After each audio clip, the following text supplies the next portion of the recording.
Okay students, आज जो topic हमने कवर किया है वो कौन सा था? वो था ओ जिप, जिसको हमने कहा था कि जिसके मल्टीपल हमारे पास टेक्निकल नेम्स है, जिसमें o zip, LG77, sliding window buffer technique, ये तीन चार इसके नाम है। ये एक्चुअली एल्गोरिथम है जो यूज होता है हमारे पास कंप्रेशन के लिए। जब आप अपना कोई डॉक्यूमेंट्स ईमेल कर रहे होते हो या किसी को फॉरवर्ड कर रहे होते हो या उसकी जिप फाइल बना रहे होते हो, तो एक्चुअली उसके पीछे जो कोडिंग स्कीम हमारी हो रही होती है या जो एल्गोरिथम इम्प्लीमेंट हो रहा होता है, तो उसका ऑफिशियल जो नाम है वो LG77 नाम है।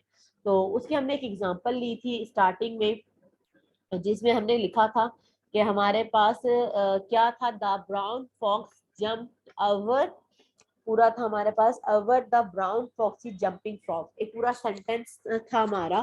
फिर उसमें हमने देखा था कि जो दो द ब्राउन फॉक्स ये रिपीट हो रहा था और जो जंप है ये रिपीट हो रहा था, ये दो स्ट्रिंग्स हमारी रिपीट हो रही थी उसमें।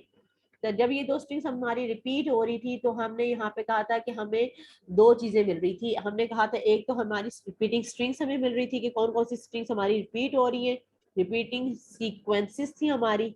हमने एक टेबल बनाया था पिछली पेज में, ठीक है। फिर और दूसरा हमने बनाया था उसकी लेंथ क्या है, कितनी बड़ी सीक्वेंस रिपीट हो रही है, और उसका पॉइंटर क्या है, वो पहले कहाँ पे रिपीट हो रही है।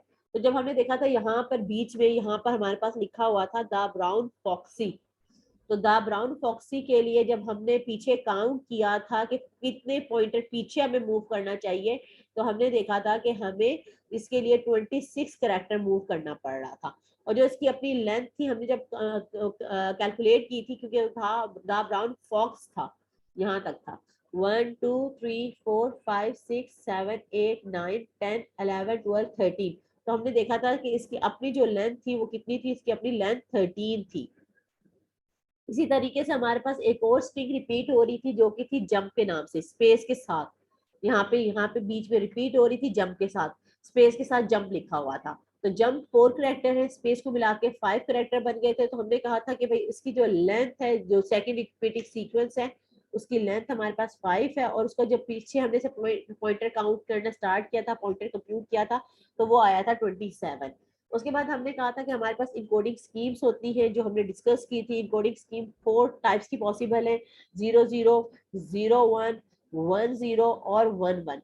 हमने कहा था इनकोडिंग स्कीम क्या कहती है, encoding scheme according to the length और पॉइंटर के लिहाज से, कि अगर आपकी लेंथ का जो साइज है और जो आपके पॉइंटर का साइज है, अगर वो इनकी रेंज में लाई करेगा, तो हम कहेंगे इसमें ये इनकोडिंग स्कीम अप्लाई हुई है। ये एक दूसरे का डबल होते थे, ठीक है। अगर आपके अज्यूमिंग दैट जो लेंथ है वो 4 बिट में पूरी हो रही है, ठीक है, तो आप पॉइंटर को 8 बिट दे रहे हो, 8 बिट के अंदर अंदर आपके पॉइंटर की जो वैल्यू आई है वो कंपनसेट हो रही है, तो आप इनकोडिंग स्कीम 00 यूज करोगे।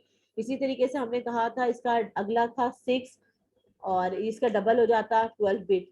फिर हमने कहा था इसी तरीके से 10 के लिए हमारे पास 8 बिट, और इसका डबल हमारे पास हो जाता कितना, 16।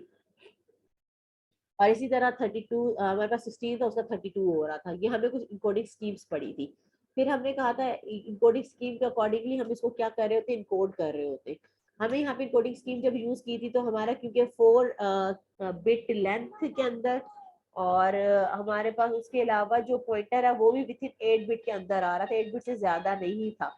तो हमने ये कहा था कि हमारा विद इन वो रेंज आ रहा है, तो इसका मतलब है हम इनकोडिंग स्कीम 00 यूज करेंगे। तो इनकोडिंग स्कीम के लिए यहाँ पे 00 लिखा था। उसके बाद प्रीवियस पॉइंटर, जो पीरियड पॉइंटर को पॉइंट करा था, पहली सीक्वेंस के लिए 26 था और दूसरी सीक्वेंस के लिए 27 था। पहली सीक्वेंस की जो लेंथ थी वो 13 थी और दूसरी सीक्वेंस की लेंथ 5 थी।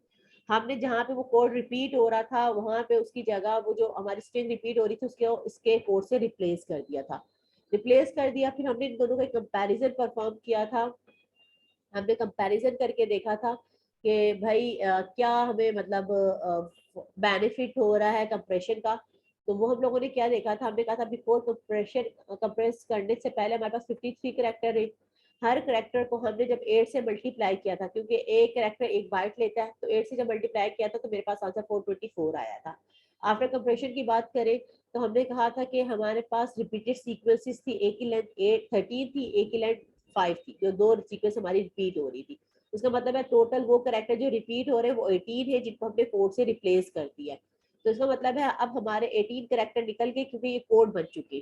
तो 53 में से 18 निकाले तो वी हैव 35, ठीक है।